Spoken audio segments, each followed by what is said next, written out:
Bueno, vamos a continuar con la pregunta 18. ¿Alguien me puede ayudar con la lectura, por favor? Esperen que estoy compartiendo. Ya.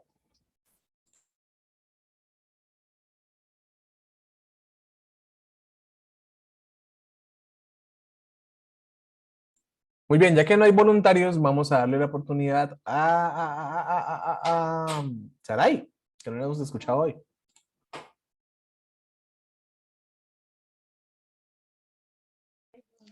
La autora analiza la relación entre el turismo y la fotografía, teniendo en cuenta que los cosmopolitas ven a sus viajes al acto de la fotografía como una necesidad. Según ella, ese acto acaba por convertirse en una práctica trivial con la que solo se busca mitigar la desorientación general que causa los viajes. Así la fotografía se convierte para los cosmopolitas japoneses, estadounidenses y alemanes en una especie de relación de trabajo al que están acostumbrados. Profesor, ¿qué es eso de cosmopolitas?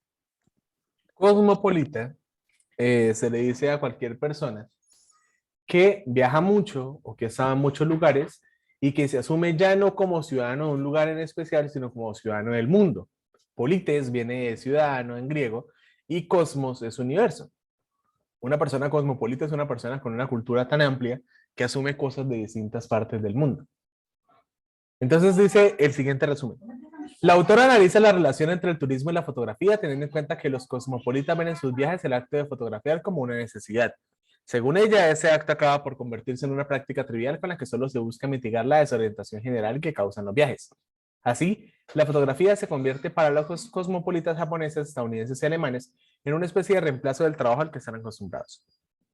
El anterior resumen se puede describir como inadecuado porque, o sea, ya no están diciendo que el resumen está mal. A.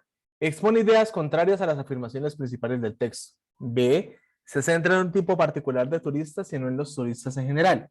C. Omite el tono irónico y burlón con que la autora se refiere al arte de la fotografía. O D. Se detiene en presentar información en extremo detallada y secundaria del texto.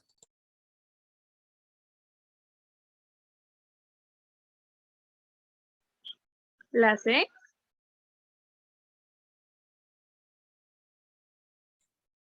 ¿Le parece que no tiene un tono irónico y burlón?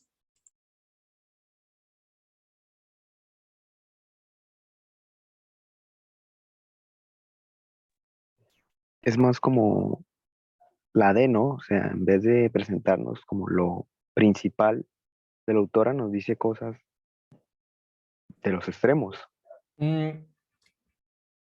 Podría ser, pero uno, no es información secundaria, solo que está mal hilada. Cuando ella habla de la fotografía y la necesidad de fotografiar como una necesidad trivial de colocar una distancia entre los objetos y el turista, ¿está hablando solamente de los turistas japoneses, estadounidenses, alemanes?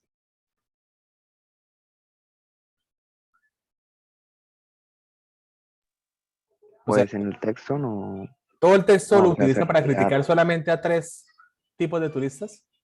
no, Entonces, ¿de quién habla ella? pues de todas las personas. De todos los turistas. Entonces, más que ser la de que presenta información detallada en extremo y secundaria del texto, es la B. El problema es que este resumen se centra en un tipo particular de turistas y no en todos los turistas.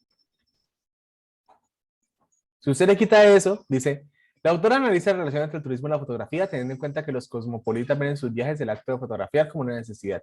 Según ella, ese acto acaba por convertirse en una práctica trivial con la que solo se busca mitigar la desorientación general que causan los viajes. Así, la fotografía se convierte para los viajeros en una especie de reemplazo del trabajo al que están acostumbrados. ¿Suena bien como resumen? Sí, Entonces ahí tiene la B.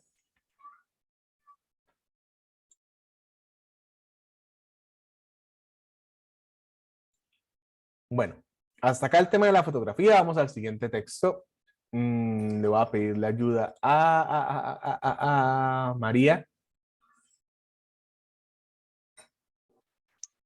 Fray Pedro de Aguado fue un misionero español que vivió en el Nuevo Reino de Granada entre 1560 y 1590 aproximadamente. Se le atribuye la autoría de la recopilación historial, un extenso compendio de crónicas donde se refieren los hechos de la temprana colonización española en los actuales territorios de Colombia y Venezuela.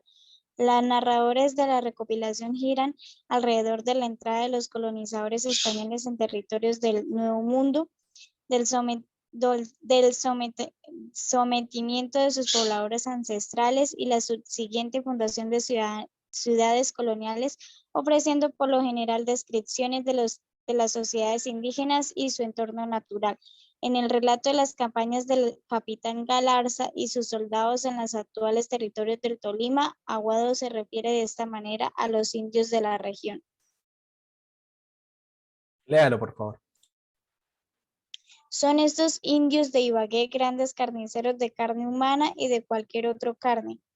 Tienen algodón, aunque poco, de que hacen algunas mantas para su vestir. Las indias son muy feas y traen en la cabeza unas bonetas de venado con que aprieten y alcen los cabellos. No hay entre ellos caciques como entre otros indios, más son mandados de algunos indios principales que entre ellos hay, a los cuales obedecen cuando les parece y les da gusto. Es tierra muy áspera y fragosa en la que estos indios habitan y todas sierras peladas.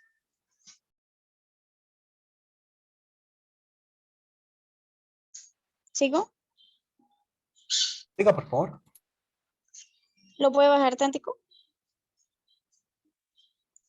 En su estudio Los indios medievales de Fray Pedro de Aguado, el historiador Jaime Humberto Borja sostuvo que la recopilación historial no puede ser tomada como una fuente fiable para el conocimiento de los eventos históricos. Ante todo, debe asumirse como un texto que respondía ideológica y culturalmente a una tradición europea que poco tenía que ver con el mundo que pretendía representar.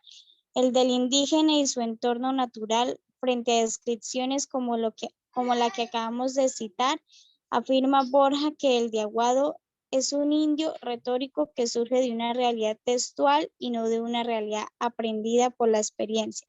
Además, la construcción narrativa del indio de la crónica de Aguado reúne imágenes conocidas por la tradición cristiana y los imaginarios bíblicos. El canibalismo, las exacerbadas y costumbres, la fiereza de sus armas, su alianza con traidores, el engaño.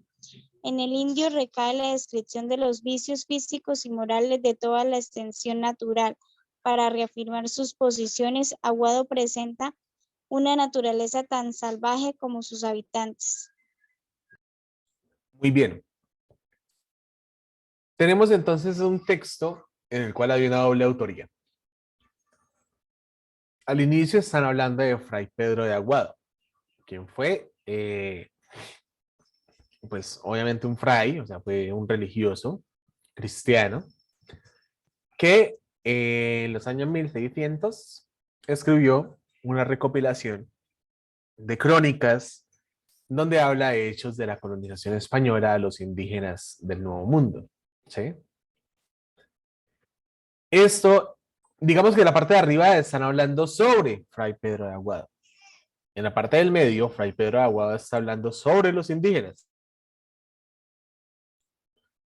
Y en la parte de abajo, siguen hablando de Fray Pedro de Aguado, pero en relación a su texto y en relación a la historia, con lo que se dice que este texto no debe tomarse tal cual. ¿Cuál era la descripción que tenía Fray Pedro de Aguado de los indígenas? Los indios de Ibagué son grandes carniceros de carne humana, o sea, son caníbales, ¿sí? De entrada, ya los coloca como bestias. Comer carne de la propia especie es una forma de bestialidad, ante la cual los cristianos creían que debían entrar a enseñarles a ser humanos, porque no eran ni humanos, o sea, son menos que humanos. Tienen algodón, pero hacen algunas mantas para vestir, o sea, son menos que humanos y ni siquiera se visten como nosotros. Las indias son muy feas, entonces son menos que humanos, mal vestidos y feos. Son salvajes. No hay entre ellos caciques como entre otros indios, mas son mandados de algunos indios principales que entre ellos hay, a los cuales obedecen cuando les parece y les da gusto. Entonces son unas bestias peligrosas, inferiores a los humanos, que ni siquiera se visten, horribles y además no tienen organización política. Al final los compara con la tierra en la que viven. Es tierra muy áspera y fragosa en la que estos indios habitan y todas tierras peladas.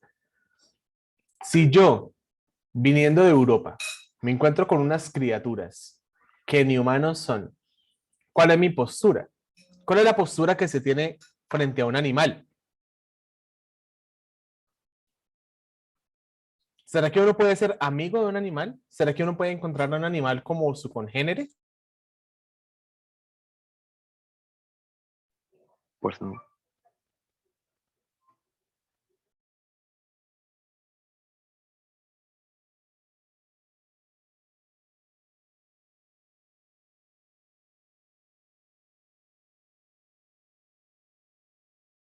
Les pido un segundo, por favor.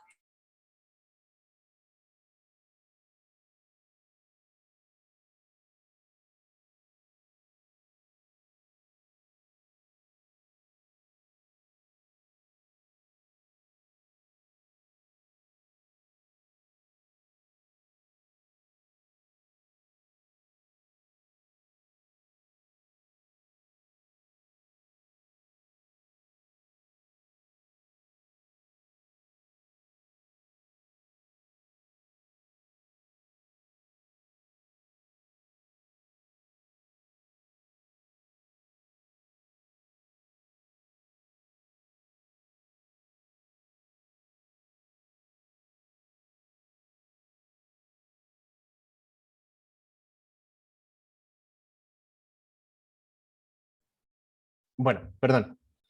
El caso es que si uno se encuentra con otra especie que parece ser inferior, pues no hay posibilidad de mezclarse con esa otra especie. ¿Qué es lo que se propone? Dominarla, ¿sí? ¿Qué es lo que dice este segundo autor, el historiador Jaime Humberto Borja? Que los textos de Fray Pedro de Aguado no pueden ser considerados documentos verídicos, verdaderos del proceso de colonización porque tienen una postura parcial de la imagen de los indios, ¿sí? Porque como cristiano veía a los indígenas como bestias, bestias que debían ser educadas, bestias que debían ser dominadas, bestias que había que civilizar, que era la postura de muchos conquistadores, ¿sí? Cuando nos hablan, por ejemplo, del Día de la Raza y de la Unión de las Razas, no fue que los españoles dijeran, ay, tan linda las indias, qué hermosa esta India, me voy a casar con la India. Y así nuestra raza va a ser distinta, una mezcla de indígena y blanco, o una mezcla de blanco y negro. No, en la gran mayoría esa mezcla de razas se dio por medio de la violación, la violencia sexual hacia los indígenas, hacia las negras, hacia las esclavas, ¿sí? Y de ahí, de esos hijos que heredaron esa unión de razas, pues fue que se fue alimentando la sociedad de los criollos. Pero no crean ustedes que la mayoría de los casos fue que, ay, qué hermoso, que nos amamos más allá de nuestras barreras raciales. ¿Qué? ¿Sí? Porque ¿cuál era la mentalidad que traían los europeos? ¿Cuál es la misma mentalidad que traen los gringos cuando vienen a Colombia? Que el latino, y en este caso que el indio, es una especie inferior. ¿Sí? Por eso es que es tan estúpido que haya grupos de neonazis en Colombia o en Perú o en cualquier parte de Latinoamérica. Los llamados morenazis. La policía del Tuluá recibiendo a Alemania con toda la esvástica y toda la imagen nazi. ¿Sí? Es absurdo. ¿Por qué? Pues porque somos una mezcla de razas. ¿Sí? Porque hemos crecido en el culo del mundo subyugados a una herencia cultural que no nos pertenece. Por eso es que todo el mundo quiere ser menos negro de lo que realmente es. Y ahí es donde entran otra vez las fotos de Instagram y todo el mundo se blanquea con los filtros. ¿Sí? Entonces, bien. Pregunta número 19.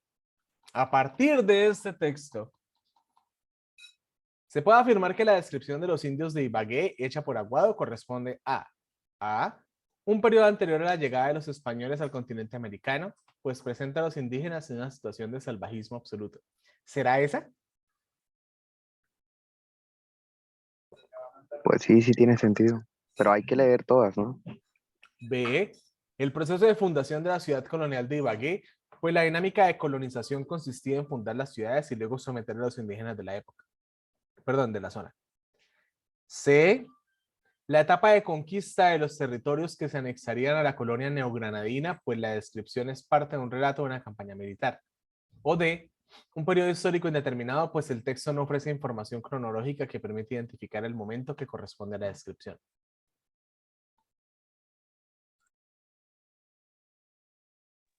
Profe, si no estoy mal, al comienzo decía que Fray Bartolomé vivió de 1900. ¿Sí era 1900? No, 1560 a 1590, pero no que vivió en el nuevo reino de Granada, o sea que llegó Ah, acá ya. entre 1560 y 1590. Entonces, De suponiendo ahí, que de ahí volvió y luego descubrimos que hizo no puede sus ser la A, por escritos. ejemplo. ¿Por qué, profe? ¿Por qué no puede ser la A? Porque el man está contando acerca de los indígenas que vio. Ojo a esto. En el relato de las campañas del capitán Galarza y sus soldados en los actuales territorios del Tolima, Aguado se refiere de esta manera a los indios de la región. Él está hablando de los indios que está viendo. Entonces no puede ser los indios en un periodo anterior a la llegada de los españoles al continente americano porque él está ahí con los españoles en el continente americano. Ya, ¿Sí? sí. No puede ser la A y no puede ser la D, porque sí hay una información cronológica. Es una descripción de los indígenas de Ibagué entre 1560 y 1590. Eso es la segunda mitad del siglo XVI. Eso es, más o menos, entre 80 y 100 años después de que Colón llegó y descubrió América. Descubrió, entre comillas.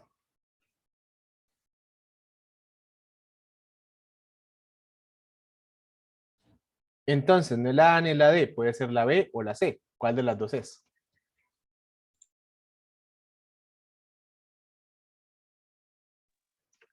Es la C, ¿no? Por lo que dijo que era, estaba en la campaña de un general. Claro, ahí está. La campaña del coronel Galarza, del capitán Galarza. Sí, muy bien, es la C. Vamos con la siguiente. ¿Cuál de los siguientes títulos se ajusta mejor al contenido del texto? A. Civilización y barbarie en la colonización española. B. Fray Pedro de Aguado y la construcción retórica del indígena. C. El canibalismo ritual en la crónica de Fray Pedro de Aguado. O D. La influencia de los autores clásicos en los cronistas neogranadinos, el caso de Aguado.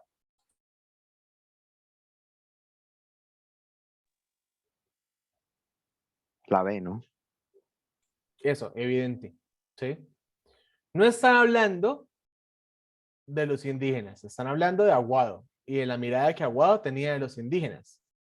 ¿Sí? Pues obviamente la respuesta que más va a ese tema es la B. ¿Sí? Bien. Vamos a la pregunta 21. En la pregunta 21 pueden ver ustedes en la caricatura. A ver, describámosla un poco para que la gente que no esté viendo directamente la pueda imaginar o algo, qué sé yo. Tenemos a un tipo con una cabeza cuadrada, con una camisa de cuadros. Tenemos a una mujer con un corte cuadrado, con un arete de cuadros, una camisa y una falda estampados de cuadros, con forma de cuadros y una manilla con cuadros. Sentado el tipo en un sofá a cuadros, la mujer detrás, frente a un cuadro con cuadros. Hay un cubo con otros cuadros encima, me imagino que como un cenicero y qué sé yo. El tapete es un cuadrado, las losas del piso son cuadrados, hay un cubo en donde hay un televisor cuadrado, otro cubo con una lámpara cuadrada, otro cuadro de cuadros, los tapices de las paredes son a cuadros, la lámpara que cuelga del techo es un cubo y en el techo hay puros cuadros. En la cocina se ve una cortina de cuadros, un corte cuadrado en unos árboles, una ventana cuadrada, dividida en 4 cuadros, otro cuadro con cuadros, y una especie de rejilla a cuadros. Tenemos a un niño con un pantalón a cuadros, apesadumbrado, Mientras el papá evidentemente lo regaña, la mamá lo mira seria, y en la hoja en la que el niño estaba dibujando, dibujó una espiral. ¿Sí? Dice, tomado de Aquino, 1972, caricatura, y la caricatura se llama A mí no me grite. Buenos Aires, Lumen. Entonces, bueno, esta es la imagen bastante interpretativa. La pregunta no tiene nada que ver con la imagen, entonces centrémonos primero en la imagen. ¿Qué pueden interpretar ustedes en esa imagen?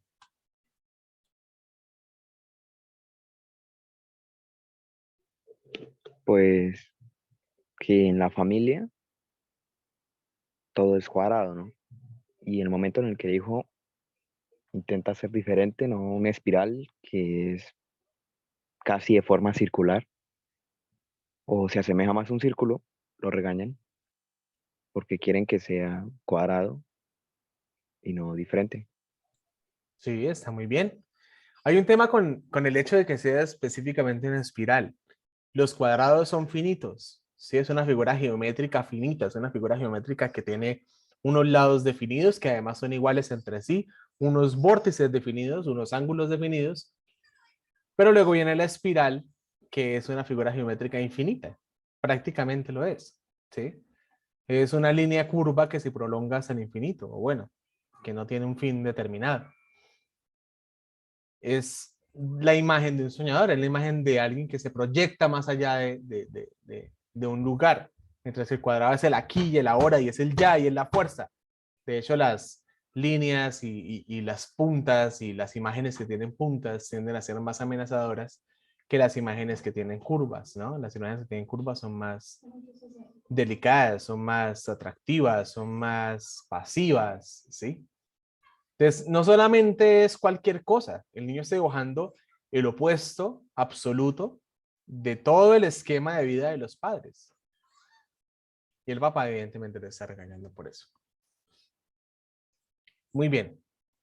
La pregunta que no tiene nada que ver con la caricatura como tal es, ¿en cuál de los siguientes contextos se inscribe mejor la caricatura? A, anuncio publicitario, B, reportaje gráfico, C, humor gráfico o D, sátira política.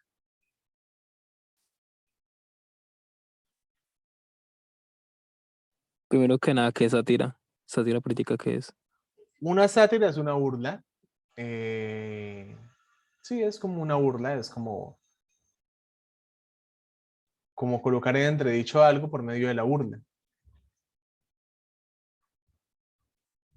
Y pues lo político tiene que ver con temas políticos, con temas de tipo social, administrativo, qué sé yo.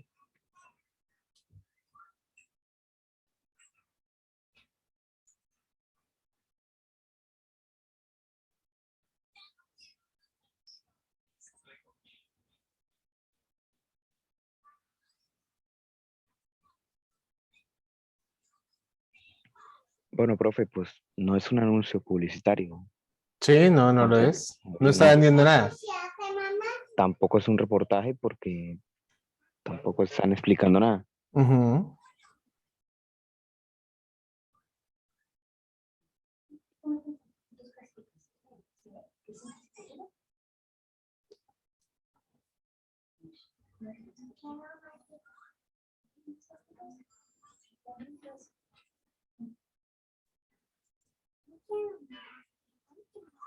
Entonces, siguiendo con lo que dijo Luis, pues sería la C. Sí. Es que esa es una pregunta que yo generalmente la veo más cerca de la sátira, aunque no necesariamente política, que el humor, ¿sí? Pero, pero bueno, por cuestiones formales, está más cerca del humor gráfico que de la sátira política, ¿sí? Porque no hay una postura de tipo político. Tampoco siento que haya mucho humor, pero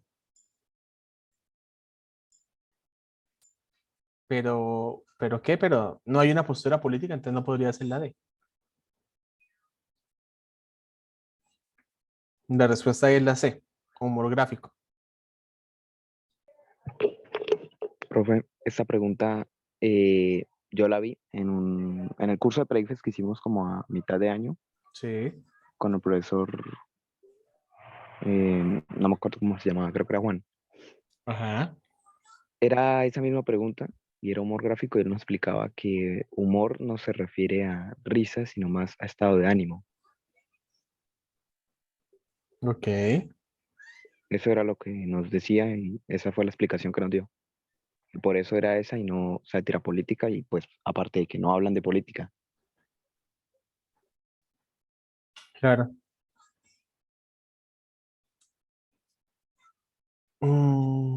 Sí, sí. Sí, la respuesta es la C. Bueno. Es que ahí el tema es exacto. Puede que la palabra humor sea un poco ambigua, pero definitivamente no es sátira política porque no hay una postura política ahí, ¿sí? Entonces, por descarte, si no es la A, ni la B, ni la D, la C. ¿Claro? Sí, Ok.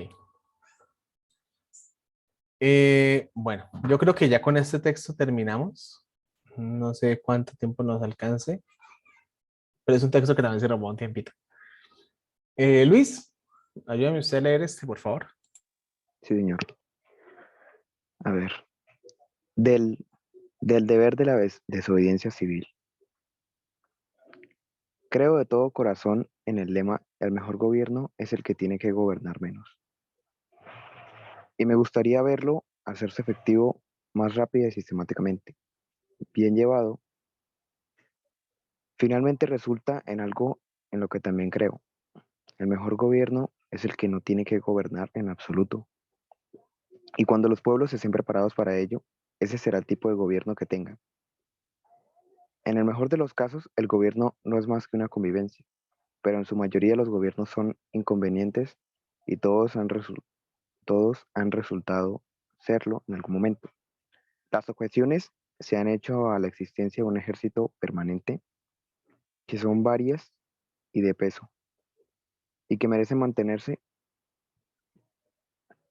pueden también por fin esgrimirse en, en contra del gobierno. El ejército permanente es solo el brazo del gobierno establecido. El gobierno en sí, que es únicamente el modo escogido por el pueblo para ejecutar su voluntad, está igualmente sujeto al abuso y la corrupción antes de que el pueblo pueda actuar a través suyo. Somos testigos de la actual guerra con México, obra de unos pocos individuos comparativamente que utilizan como herramienta el gobierno actual. En principio, el pueblo no habría apropiado esta medida, pero para hablar en forma práctica y como ciudadano, a diferencia de aquellos que se llaman antigobernistas, yo pido, no como antigobernista, sino como ciudadano, y de inmediato, un mejor gobierno. Permítasele a cada individuo dar a conocer el tipo de gobierno que lo impulsaría a respetarlo y eso ya sería un paso ganado por obtener ese respeto. Después de todo, la razón práctica por la cual una vez que el poder está en manos del pueblo, se le permite a una mayoría y por un periodo largo de tiempo regir, no es porque esa mayoría esté tal vez en lo correcto, ni porque le parezca justo a la minoría, sino porque físicamente son los más fuertes. Pero un gobierno en el que la mayoría rige a la minoría, sino porque físicamente son los más fuertes. Pero creo que me confundí, pero un Sí, es gobierno en el que la el de mayoría abajo. rige, en todos los casos, no se puede basar en la justicia. No es deseable cultivar respeto por la ley más de por lo que es correcto. La única obligación a la que debo someterme es a la de hacer siempre lo que creo correcto. La ley nunca hizo al hombre un ápice más justo y a causa del respeto por ella. Aún el hombre bien dispuesto se convierte a diario en un agente de la injusticia. Muy bien. Este es un texto de 1849 de Henry David Thoreau. Vamos a resolverlo primero y luego volvemos a explicarle en los 10 minutos que nos quedan ya para que se acabe tanto esta llamada como esta clase. Y bueno, ya con eso salimos de vacaciones. Felicidades. La pregunta 22 dice, ¿cuál de los siguientes es un ejemplo que menciona el autor para apoyar su posición frente a los gobiernos?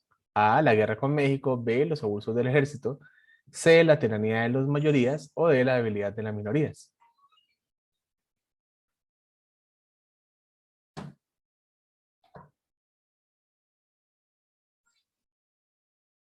Ojo que la pregunta ahí no es cuál es el tema del texto, sino cuál es el ejemplo que usa el autor para apoyar su posición frente a los gobiernos.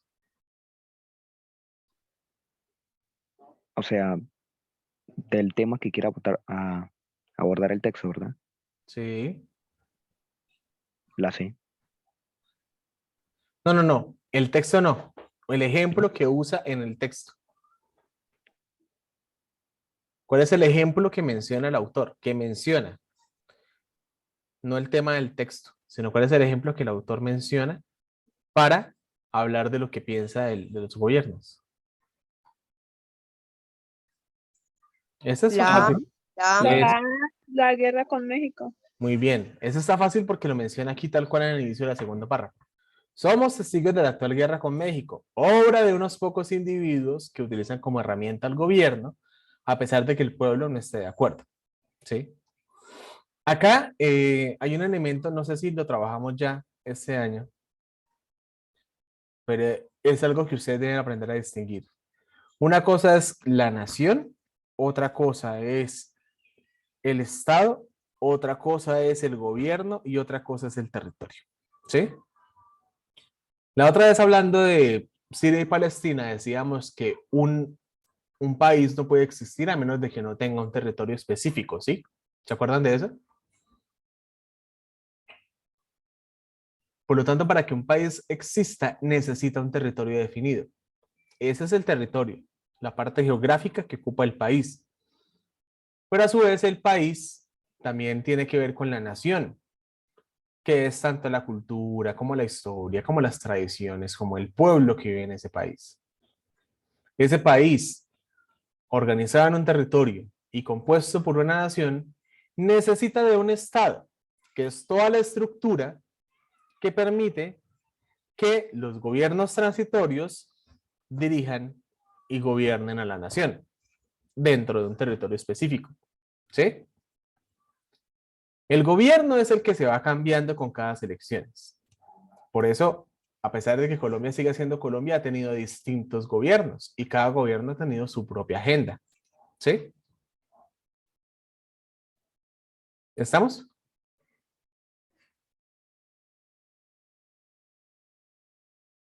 ¿Es claro Sí, lo sí. que es un gobierno? Bueno. Y el gobierno gobierna gracias al Estado, porque el Estado es la estructura mediante la cual el gobierno gobierna al pueblo, el gobierno gobierna a la nación. ¿Sí? En este caso, el Estado vendría dándose a partir de la Constitución política y todos los distintos estamentos que existen en el país para favorecer el ejercicio de gobierno de un gobierno determinado. Puede cambiar el presidente, pero tiene que haber un presidente. Puede cambiar los ministros, pero tiene que haber un ministro de cada área que, en conjunción con el presidente, se encarguen de las distintas agendas de tipo gubernamental. Puede cambiar a los alcaldes, pero tiene que haber un alcalde y ese alcalde debe estar sometido a un consejo. ¿Sí? Y a su vez todos los alcaldes están sometidos a un gobernador que puede ser distinto cada año y debería ser distinto cada elección. Pero ese gobernador es una figura que existe en el Estado. Y alcaldes, gobernadores, presidentes, jueces, senadores, diputados, lo que sea, así como el señor que vende tintos, la señora que vende almuerzos, el que limpia vidrios, todos hacemos parte de la nación. Una nación que está dentro de unos límites. Por eso el tema de qué pasa cuando llegan venezolanos a Colombia y se crea una crisis migratoria. Pues que el país debe empezar a solucionar ese problema porque una vez ellos entran en las fronteras del país, empiezan a ser parte de la nación. ¿Qué pasa si el país los abandona a su suerte? Ah, pues está creando focos de criminalidad. No es que los venezolanos sean criminales, pero es que si son 1 millón de personas que entran al país y no hay nada a lo que afianzarse y no pueden ni estudiar ni trabajar ni absolutamente nada, ¿qué más se dedican para poder no morirse de hambre? ¿Sí? Entonces todo este texto, que espero que ustedes lean después, porque ya nos quedan 4 minutos, habla del gobierno, o más bien, de cómo los gobiernos terminan gobernando contra el pueblo. Dice al principio, el mejor gobierno es el que tiene que gobernar menos. Pienso yo que el mejor gobierno es el que no tiene que gobernar en absoluto. Si el pueblo tuviese la educación política para no esperar del gobierno algo que el gobierno no le da, podría tanto elegir mejor como autogobernarse mucho mejor. ¿Sí? Y más abajo dice el autor, no es que yo sea antigobernista, es que yo soy ciudadano. Se supone que los que elegimos para que nos representen políticamente hacen el papel de representar nuestras necesidades, pero a su vez, eso no quiere decir que para nosotros como ciudadanos ya elegimos y nos lavamos las manos y que los demás solucionen todo. Él lo dice ahí. Ellos gobiernan porque la mayoría los elige, pero eso no quiere decir que sean los mejores. Ellos gobiernan de acuerdo al Estado, de acuerdo a la ley, pero eso no quiere decir que eso sea lo mejor. Las leyes pueden ser injustas. Los nazis montaron todo su mecanismo y todo su Estado, su Tercer Reich, con leyes.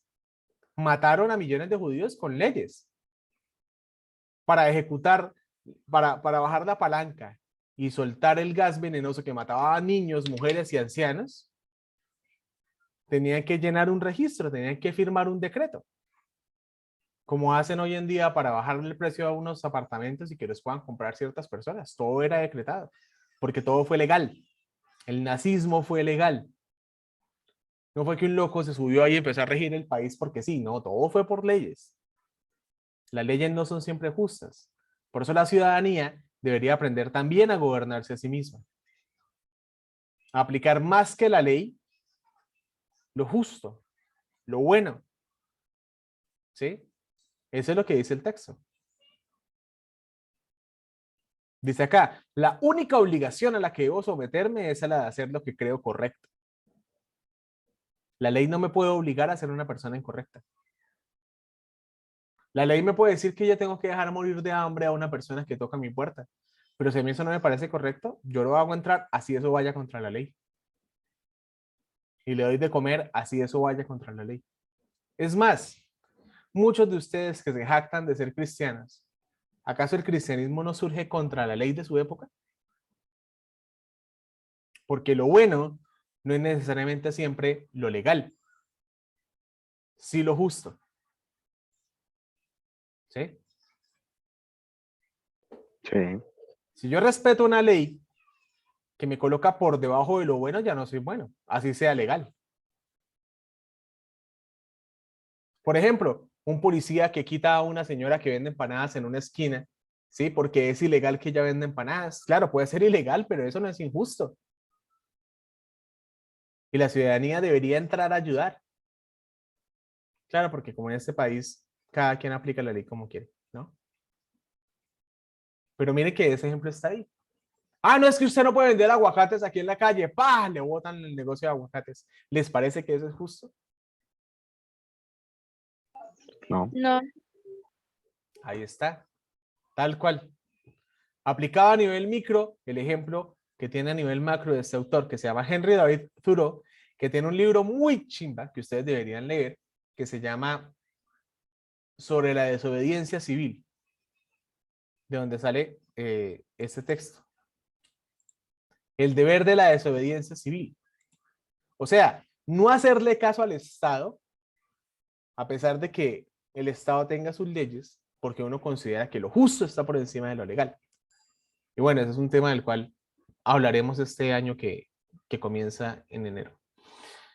Por ahora, felices vacaciones, disfruten, prendan velitas esta noche, pídanle a Dios que tengan un buen año, que tengan un buen ICFES y nos vemos en el colegio. Hasta pronto. claro, profe. Chao. Chao.